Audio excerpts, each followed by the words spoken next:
Welcome to the Mentoring Moments, Empowering Leaders to Mentor Our Future podcast. I am Dr. Rob Wottawa and believe that through teacher and leader mentorship, we can impact our future through our influences on students. As much as we believe in the power and impact of mentorship, many shy away from this rewarding work. The goal of these episodes is to lean into the work with teachers and leaders, hear their stories, and have fun with the mentoring process.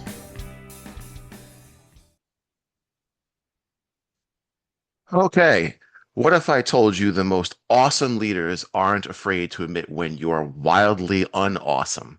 Meet Darrin Peppard, Wall Street Journal best-selling author of Road to Awesome, former award-winning superintendent, and the guy who spent decades calling out the nonsense in education leadership.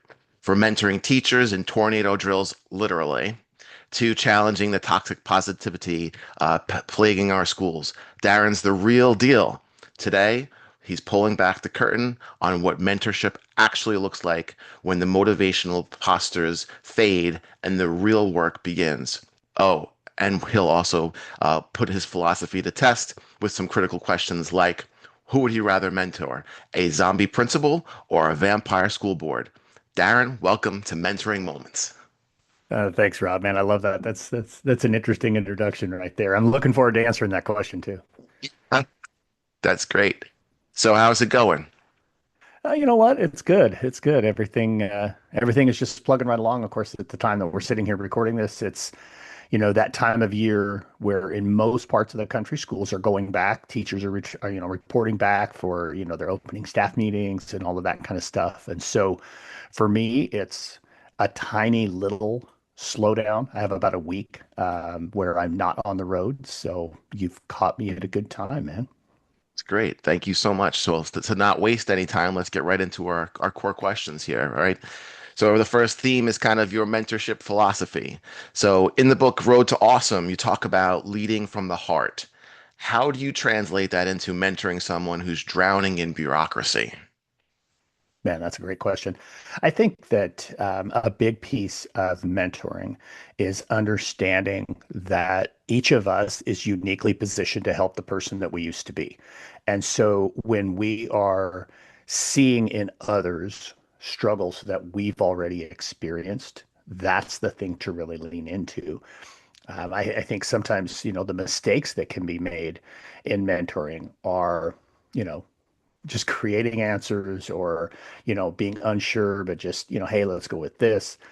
I think when we really lean into the things that we're truly good at or the things that we had to figure out, whether it was through a mentor of our own or that we found our own struggles and just found our way through, those are the things that we can best support individuals. You mentioned Road to Awesome and Leading with Heart. There's a story in that book that's actually written by one of my former classroom teachers that I hired, Bradley Skinner.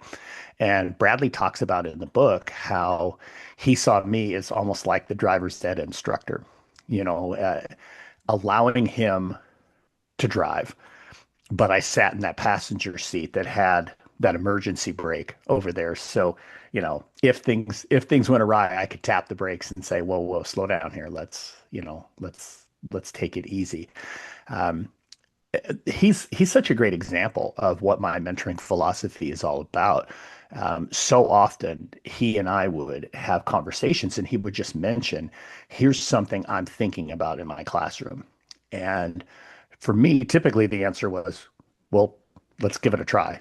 And if it works, great. And if it doesn't, then stop and we'll do something different. And if I can, come in and give you some feedback, please let me know when you'd like that. And I think as mentors, we have to allow the person that we're mentoring to actually do the driving. We have to allow them to navigate and to make decisions and those types of things and be there ready to support them when they need it and to give them those heads up on those things where we have struggled in the past or that we've learned our way through so that maybe they can avoid those bumps in the road. That's what resonated with me is it kind of sounds like parenting, right? You don't want your kids to make a in a lot of mistake, ways. right? But you want them to explore things on their own, so that's great advice there. So what did you call like a non-negotiable habit that you instill in the leaders that you mentor? So for me, the number one thing that I really push with the leaders that I mentor now through my coaching and leadership speaking, first and foremost, is to not lose sight of the fact that you need to be the instructional leader of your facility. It's so very important that you are in the action. And again, this comes back to one of those moments in my career with one of my three great mentors that I had. My coach, Tom Delgado, the first time he was at my building, I'm running around, you know, like just completely out of control, dealing with this and trying to solve this problem. And I got some angry parents out in the lobby and I mean, all this kind of stuff, right? Just a normal Monday. And when all was said and done, Tom was down in classrooms doing walkthroughs. He wasn't even up there watching me. And I'm like, what are you doing? We caught up a little bit later and I'm like, Tom, I don't need you to teach me how to do walkthroughs. And he said, I'm not here to teach you how to do walkthroughs. I'm here to ask you this question. Do you want to be a firefighter or do you want to be a leader? And I mean, it kind of knocked me backwards. Like, he's like, because Darrin, if you want to be a firefighter, you don't need my help on that. You're really good at that. You're good at running around just dealing with stuff, but that's not your job. Your job is to lead this facility. And if you're going to do that, you have to be in the action where it's taking place. Being the leader of your school is not about checking boxes. It's not about running around, putting out fires. It's not about taking on everybody else's crisis as your own so you can solve it so you feel accomplished. It's, I need to be in the classrooms as much as possible, supporting and growing my teachers, ensuring that teaching and learning as I see it in my vision of this school is playing out and that they're getting the support and for that matter, the cheerleading that they need.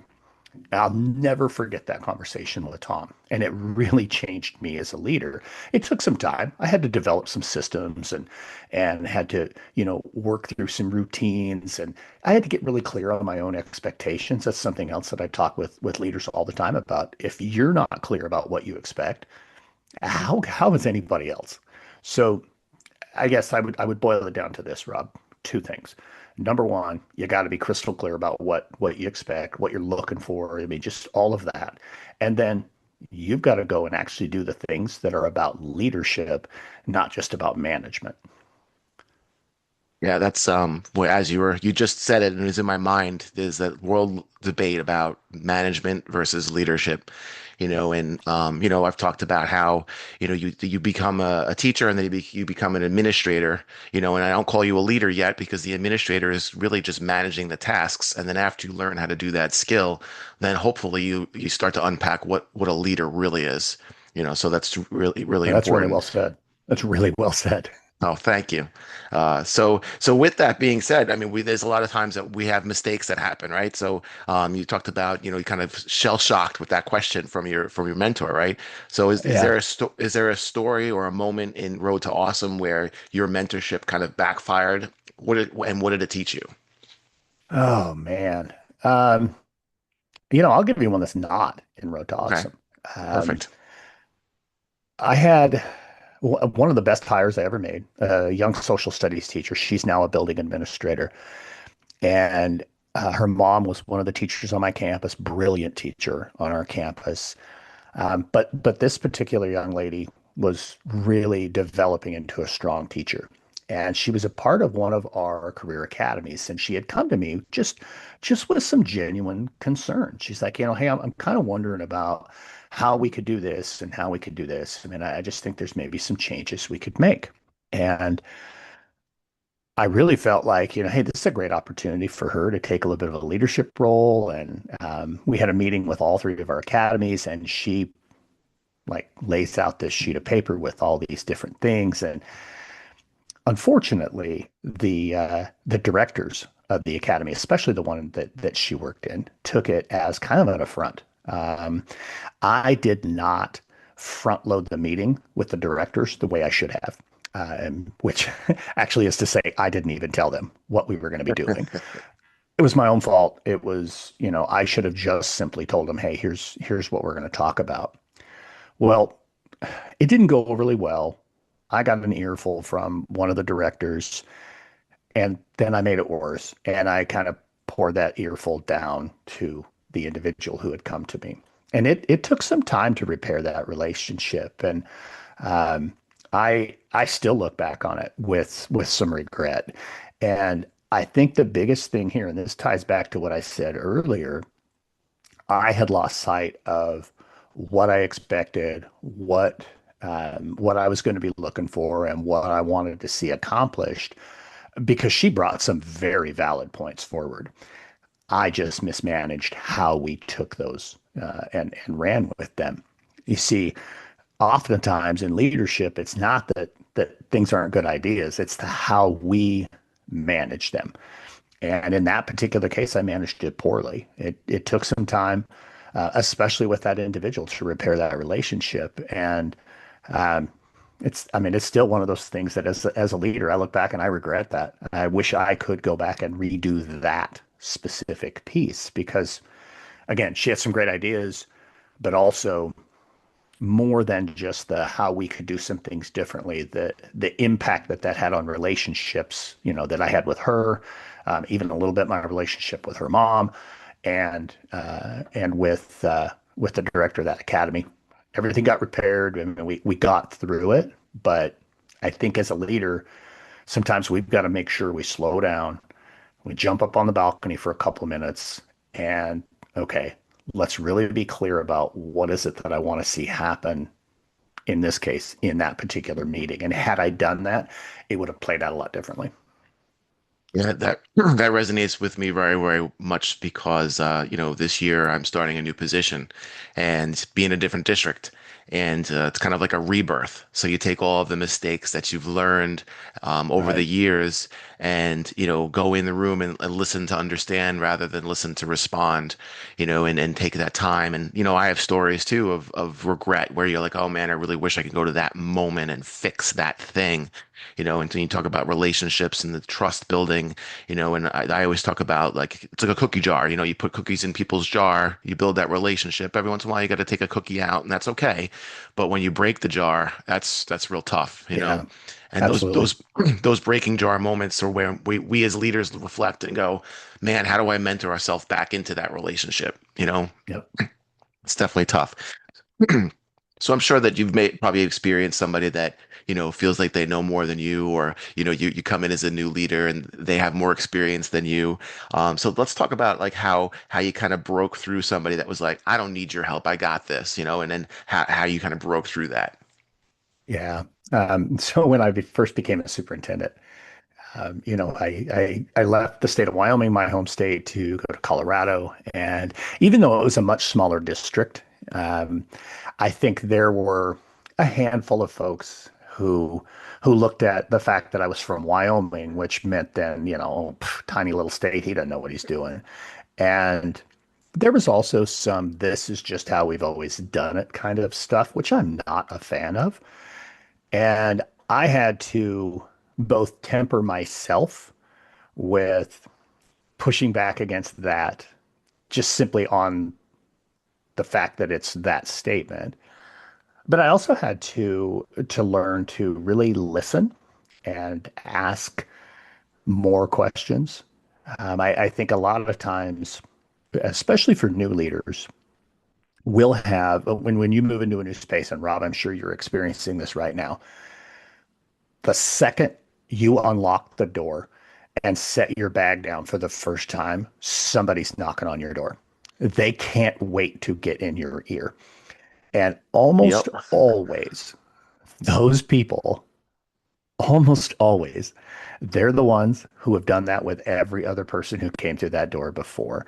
And it's, oh, we need to fix this, or this is wrong, or, hey, I've got an idea. And, you know, one, if you're a new leader and you're experiencing this, I would suggest, if you have the conduit to reach out to your predecessor and they left on good terms, do so, because they'll probably tell you why that person's coming through the door. I had a conversation with somebody very recently, and they shared about a new leader who a year ago, the first person through the door, we have to change how recess is being done. This is an elementary principal. We've got to change how recess is being done. This is one of the veteran teachers who comes through the door. Elementary principal makes this massive change to how recess duty was being taken care of based on this person's suggestions, without going and doing any, reading, any checking, any other conversations. Well, it turns out that particular teacher got written up the previous year multiple times for not showing up for recess duty. There was nothing wrong with the system. It was the individual who came to complain that was really the sticking point. So that's something I learned as a new superintendent, was this handful of people who wanted to, come through the door. It was great to build relationships with them. I wanted to do that. I'm not saying anybody shouldn't do that. Do that. Just don't necessarily take action on what they bring to you. Do your homework. Listen. People will tell you as a new leader, don't make a whole lot of decisions early. Your job is to listen. It's to observe. It's to learn. And that's 100% true. There may be a couple decisions you have to make, but if you immediately start saying, oh, we're going to do this differently, we're going to do this differently, we're going to do this differently, you may find that those things were being done the way they were done for a very good reason. So that was something I had to learn, and it definitely had to temper, I guess, the enthusiasm of those who come through the door first, because, there's usually a reason why they're charging through the door. Well, I call those people the warning bell. They're the ones that, I it's true. Yeah. I had a very similar experience when I was a teacher. You're talking about maybe 15 years ago, when I was transitioning to a chairperson, and I wasn't even approved yet. And I had three teachers in my classroom from another building telling me what I needed to change and who was a bad person and all the, and even at that time, I was like, this it feels like a warning bell. Like this doesn't feel right. So Yeah. yeah, I totally empathize with that moment. It's totally true, and Yeah. listening to understand and take that time. So like for Yeah. me, moving into a new position, it's almost like I can now be the leader that I want people, that I want to be, and want people to be proud of, and I hope to do that. So great stuff. So let's move on to some tactical things. So your book tackles toxic positivity. How do you mentor someone who's too optimistic, or to see the real problems? Well, I think that goes back to what we just talked about. Yeah. We can't spend, all of our time chasing after every little thing that comes our way. And the same thing is true about, only looking for positives. I mean, the truth is, you're going to find what you look for. I talk about this in the book. I talk about this all the time when I speak. But as a Jeep owner, every time I'm out on the roads, I see Jeeps everywhere, and the reason is I'm looking for them. Before I bought a Jeep, never saw them, but I see them all the time now. And that's just the way that it works out. And so, yes, we certainly, as we move through the building, as we go through the course of our day, we should be looking for the good things that are happening in our building. But I think there's a difference between looking for positives and being toxically positive. There are going to be, during the course of the year, some tough days. There are going to be tough moments. There are going to be challenges. There may be, a tragic situation, or there may just be some really, really difficult times. That's when great leaders really rise to the top. And I think instead of being toxically positive, just being genuinely vulnerable and being open and honest with the people that you lead, that's what they really want. I don't think people want you to gaslight them into saying, "Oh, everything will always be okay," because sometimes it won't be. But it's in those moments when great leaders are able to, step up, lead from the front, get through the situation, communicate well, and just do everything that you can to make sure that everybody understands, feels like they're part of it, understands what their role is in whatever it is that you're going through. But I think the more you could just be authentic and be vulnerable, as opposed to, just everything always be okay. Um, you know, like most things that I coach through and that I speak about, there's a great story that I can connect back to it. I had an elementary principal that when I was a superintendent that wasn't necessarily toxically positive, but he was the individual who never wanted to say no. He really believed that being a leader meant making everybody happy. And, there's that great Steve Jobs quote, if you want to make everybody happy, sell ice cream. Right. There are going to be times when you have to hold somebody to an expectation or to a standard. And um, you don't want to be that individual who is constantly telling people what they want to hear, as opposed to here's what we genuinely are doing, here's where we're genuinely going. And I think, Rob, it goes back to what I said earlier. You've got to have a lot of clarity. And in this particular case, it isn't necessarily clarity of expectation. It is, but even more so, it's clarity of your vision. Where do you see your school going? Where do you see your district going? And if you have that clear vision and you have those clear expectations, then being transparent, being vulnerable, being honest is a whole lot easier than when you're the individual who thinks they just need to keep everybody happy. Because ultimately, when you try to make everybody happy, really nobody's happy. Nobody's And happy. people see through that. They really Yeah. do. And that was ultimately where, we had to go another direction and, in that situation. But um, yeah, the toxic positivity thing, I think, is one, it's a word that gets thrown around a lot. But what it really is a lack of vulnerability. Speaks to the work of Brené Brown, when you were talking about that, being vulnerable, Yeah. getting there and being okay with being transparent and making mistakes and being honest about Yeah. that, and so Yeah. thanks so much for sharing all that great advice. I'm going to transition now. We're going to go on to our RW rapid fire questions. Are you ready for this? So Yeah. I Let's know go. let's go. So Darrin got these ahead of time. So who would you rather mentor, a principal who turned into a zombie or a school board vampire?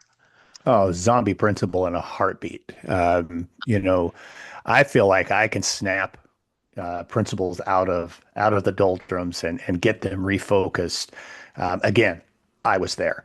And because I was there and I found my way through, I feel like I have that road to awesome map to help get that principal back where they need to be. I'm not even going to chase the school board thing. I mean, that's a whole nother piece. Right, right. All right. So, what's your most unawesome leadership advice you've ever heard?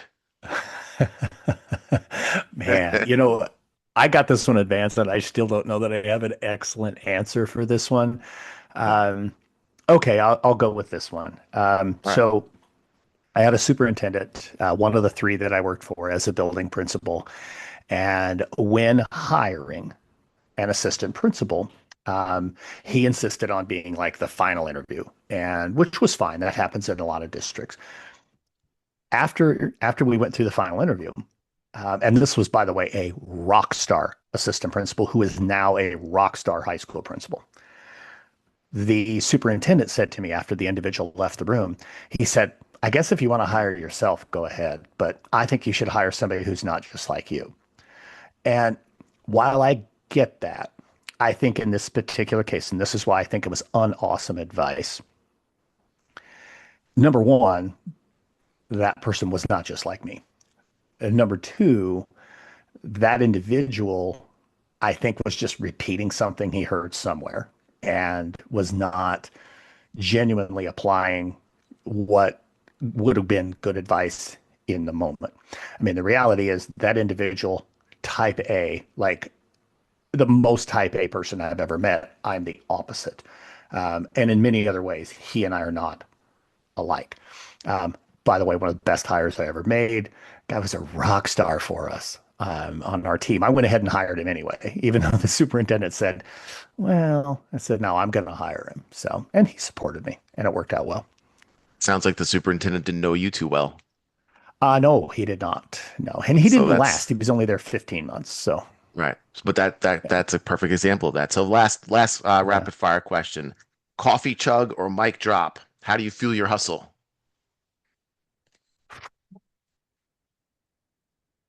Mic drop. I Okay. mean, come on. I'm a guy who speaks for a living. Of course, it's Right. a mic drop. Awesome. That's great. Well, thank you so much for joining me today, Darrin. I'm going to have one last question here. This is the finish this sentence, right?